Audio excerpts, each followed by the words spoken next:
Hello students, welcome to my channel.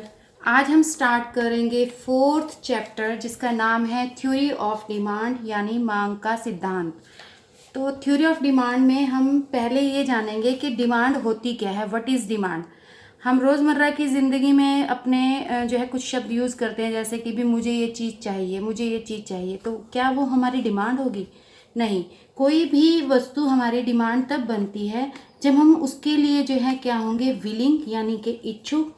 दूसरा, हमारे पास जो है क्या होगी, उस वस्तु की प्राइस, उसके बारे में हमें, उसकी प्राइस के बारे में हमें सब कुछ पता है।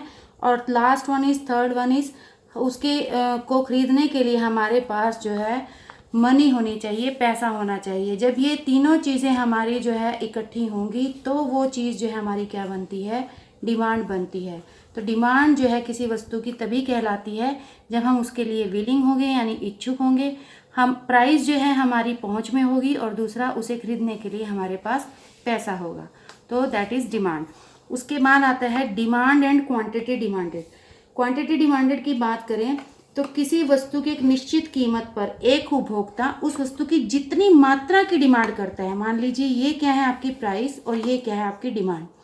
मान लीजिए प्राइस जो है क्या है आपकी 1 2 3 4, प्राइस बढ़ रही है और डिमांड जो है क्या होगी, उल्टा हो जाएगी। आपकी डिमांड क्या हो जाएगी, घटना शुरू हो जाएगी, क्योंकि जितनी ज़्यादा आपकी प्राइस इंक्रीज होना शुरू होती है हम उस चीज़ की डिमांड उतनी ही कम कर देते हैं। तो डिमांड जो है टोटल क्या होती है, जो मार्केट में टोटल डिमांड होती है वो आपकी क्या होती है, डिमांड। लेकिन उस डिमांड में से कितनी क्वांटिटी को जो है मांगा गया है मार्केट से, तो वो क्या कहलाती है, आपकी क्वांटिटी डिमांडेड। तो दोनों डिमांड और क्वांटिटी डिमांडेड में आपको क्लियर हो गया होगा। नेक्स्ट आती है आपके पास डिमांड शेड्यूल, मांग अनुसूची।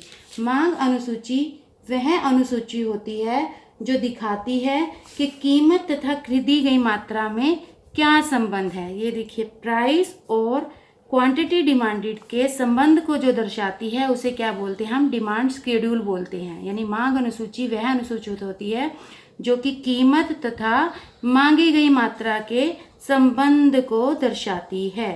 तो क्वांटिटी डिमांड शेड्यूल क्लियर हो गया होगा आपको। नेक्स्ट आता है आपके पास टाइप्स ऑफ डिमांड शेड्यूल। आपके जो है टाइप्स कौन सी होती हैं, इसकी दो तरह की टाइप्स होती हैं इसकी। एक होती है इंडिविजुअल डिमांड शेड्यूल और दूसरी होती है मार्केट डिमांड शेड्यूल। इंडिविजुअल मतलब व्यक्तिगत मांग तालिका। व्यक्तिगत मांग तालिका, नाम से ही पता चल रहा है, जब एक व्यक्ति के द्वारा, जब एक व्यक्ति जो मांग करता है उसके कीमत और मांगी गई मात्रा के संबंध को दर्शाया जाता है, तो वो कौन सी होती है, व्यक्तिगत मांग तालिका। और जब सभी व्यक्तियों के द्वारा जो कीमत और मांगी गई मात्रा के संबंध को दर्शाया जाता है तो उसे क्या कहा जाता है, बाजार मांग तालिका। दोनों में डिफरेंस क्लियर। बाजार मांग तालिका कौन सी होती है, जब सभी व्यक्तियों के द्वारा जो मांग की जाती है, जब उस मांग को की कीमत तथा मांगी गई मात्रा के संबंध को दर्शाया जाता है तो उसे क्या कहा जाता है, बाजार मांग तालिका। उसके बाद आता है इंडिविजुअल डिमांड कर्व और मार्केट डिमांड कर्व। इसी शेड्यूल को हम जो है क्या कर सकते हैं, डिमांड कर्व के द्वारा भी शो कर सकते हैं। ये देखिए, ये है आपका इंडिविजुअल मतलब व्यक्तिगत मांग वक्र। ये देखिए, कीमत जैसे जैसे आपकी क्या हो रही है, बढ़ रही है, वैसे वैसे आपकी डिमांड जो है क्या हो रही है, कम हो रही है। यानी कि कीमत तथा मांगी गई मात्रा में जो है कैसा संबंध होता है, नेगेटिव, यानी क्या, ऋणात्मक।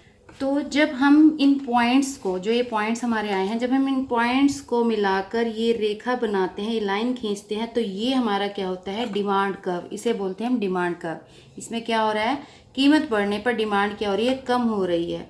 तो इंडिविजुअल डिमांड में क्या है, केवल एक इंडिविजुअल यानी एक व्यक्ति के द्वारा की गई मांग की मात्रा को जब हम ग्राफिकली प्रेजेंट करते हैं तो उसे बोलते हैं हम इंडिविजुअल डिमांड कर्व। उसके बाद आता है market demand curve. Market demand curve में हम मान लीजिए दो इंडिविजुअल ले लेते हैं, एक है ए और एक है बी।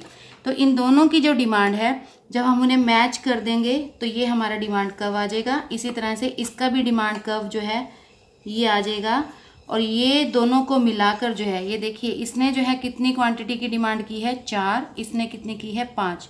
तो दोनों का एडिशन जब हम कर देंगे तो वो कितना बन जाएगा, 9। तो ये जो डिमांड कर्व आ जाएगा, ये कौन सा आ जाएगा आपके पास, मार्केट डिमांड कर्व। ये इंडिविजुअल को हमने क्या कर दिया, ऐड करके जो है मार्केट डिमांड कर्व बना दिया। कोई ज़रूरी नहीं है कि आपकी डिमांड हमेशा कम ही होगी, सिर्फ ये ध्यान रखना है आपको कि जब डिमांड कम होगी तो प्राइस क्या होगा, इंक्रीज, और जब डिमांड बढ़ रही है, एरो इस तरफ जा रहे हैं, तो जब डिमांड बढ़ रही है तो हमारी प्राइस क्या होगी, कम। आपने इस चैप्टर में अपने आप को सिर्फ एक कंज्यूमर समझना है। एक कंज्यूमर के क्या बेनिफिट्स होते हैं आपको ये लेके चलना है। आप सोच कर देखिए, जब मार्केट में किसी चीज़ की प्राइस ज़्यादा होगी तो आप उसकी डिमांड क्या कर देते हैं, कम कर देते हैं। और जब किसी चीज़ की प्राइस मार्केट में आपको पता चले कम हो जाएगी तो आप भाग कर जो है उसे खरीदने की कोशिश करेंगे, तो उसकी डिमांड जो है क्या हो जाती है, बढ़ जाती है। यानी कि कीमत और डिमांड में कैसा रिलेशन हुआ, नेगेटिव। और इस चैप्टर में आप जो है अपने आप को सिर्फ एक कंज्यूमर मानकर चलेंगे। आप ये सोचकर चलेंगे कि आप एक कंज्यूमर होंगे तो आप उस चीज़ को खरीदने के लिए क्या करेंगे। That's it, thank you.